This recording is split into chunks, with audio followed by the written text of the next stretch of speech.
Hello Pat, and welcome to 50 Waite Street. Sorry about my shaky filming, it's a bit windy out here at the moment. Now look, I thought this would be the easiest way to show you around the house a little bit. Now firstly, if we look at the boundary, so this is me looking back along the side of the street, if you can see that little blue plate on the ground, that's around about where it'll be. So the letterbox box will just be inside the section, and that shoots out. So there's probably around 2.5 to 3 metres between the road itself and the boundary of the property. But that's still perfectly adequate room to pop a fence up and have a reasonably sized front lawn. Then if we go down to the corner looking down Brandon Street now, I can't see any boundary peg here, but the boundary will be roughly in line with that fence. So a little more space over here. You've probably got about 4 or 5 metres between the fence and the boundary. This big inspection plate here that you mentioned in the photo will be to get into one of the main sewers or stormwater or something, I would assume. Now if we go through to the house itself,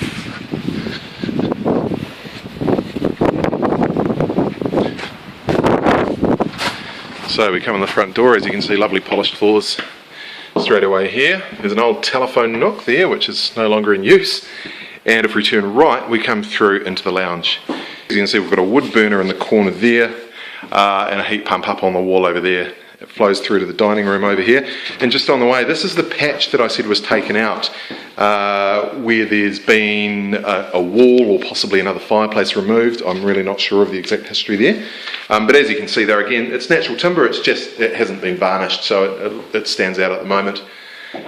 Through to the dining room here, and then across to the kitchen as well. I measured your fridge space, so I think that's 660 by 1700 or thereabouts, so you're right, certainly not quite the 900 wide that you were talking about. Now here we go, I've got the dimensions for the lounge, so that's 5.1 metres or thereabouts across from the door from the hall, and about 4 metres across this way. Dining room, you've got about 2600 by 2850 there. So it's a reasonable size as well. Now if we go through, back past the front door, down the hallway, we go through to the bathrooms and the bedrooms. So bedroom number 1 here, it's a decent size. We've got about 3600 by 3 metres there. Double wardrobe, not currently any doors on there, so there'd be something you could do to tidy that up a wee bit, but a really decent size anyway. Then across and a little further down the hall, we have another bedroom, which is actually an identical size, 3600 by 300, and that's again looking out to the street. That also has a built-in wardrobe, but a single one in this case with a door on it. And then we go lastly into the rear bedroom here, which gets some beautiful afternoon sun, so it'd actually make a great office or something. This one's the smaller of them, so that's 2700 by 2950 or thereabouts, and again has a single wardrobe there in the corner, about the same size as the one in bedroom number 2, and that looks out through to the backyard. Now we'll head back along the hall, go back through to the bathroom that we just passed. So you're quite right, as you can see down here, there's been a wall removed, and that's been patched up at some point, so that's to create an open plan bathroom in lieu. So we've got a separate shower box in the corner, vanity there, and a full-sized bathtub as well, plus heated towel rail hiding there behind the door.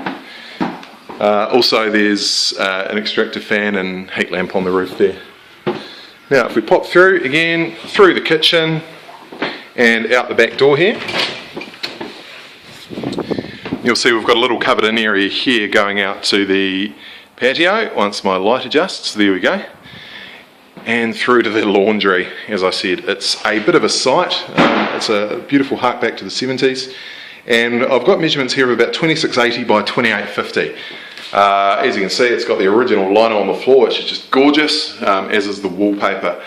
We've got the sink over there in the corner. I did say it was a little bit of a mess. It's just being used very much as an outbuilding for drying, washing and things like that in the depths of winter. Now out to the patio here, you can see through there that there's another door, so that takes you out to the little clothesline. We go through there, and it's got a fold away clothesline just up against the back wall there, so it means you don't have to walk right around the outside across the lawn. I'll take you for a little tour around the back of the section. So this is the main fence here. You're asking about fence heights. Now this one here, which is with your neighbour on Waite Street, is 6 foot or as much as makes no difference, going up to probably just on 7 there for a portion of it. The distance between the house here, so that's the dining room, and the fence over there at its shortest is around about 5.5 metres, so there's a reasonable gap there. You can see across the back fence there's a really good sturdy plank fence up there as well, and also a decent little garden shed down here. That's been used to store wood primarily, but it could be used for a utility shed or what have you. And that's a decent quality one sitting on a solid concrete pad. The fence over here again is about 6 foot, give or take, and that's got decent gates there, so you've got vehicle access to get in off Brandon Street to the backyard as well if you choose to. So the back of the house here, the door down there gives you access under the house. I will poke it under here, but I doubt there's going to be enough light to see anything. The one thing you'll probably see is there's a bit of insulation. Well, actually it's completely insulated underneath with polyester bats or something similar, and there's also a moisture barrier down there, so there's black plastic right throughout under the house, and that just reduces any kind of rising damp issues or anything like that, so it's really important. Makes things a lot warmer and a lot drier. As you can see around here, it's all on concrete slab, and it's been around a little while and it's moved around a bit, so it's a bit cracked, but that gives you a general impression.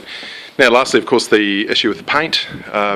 This is the western wall we're looking at, so it gets the strong afternoon sun in summer, and you can see that there's a fair amount of blistering here, and in some cases those blisters have burst, exposing the undercoat like that. My guess is it's an issue with the paint itself, although having said that, when I look at the prep work underneath, there probably could have been a slightly better job done with prepping that undercoat, but I'm not a painter, and you'd probably want to just get somebody else to give you a professional opinion on that. The roof is in reasonable order as far as I can see. There's one patch of steel up there, which will be where there would have been a fireplace flue taken out at some point, is my guess. That's been patched up, and the tin's clearly slightly different. So look, that's pretty much it. We're back inside now into the kitchen. Hopefully this all works out, and I hope you enjoyed the tour of the property. I'm sure I will have talked to you by now anyway.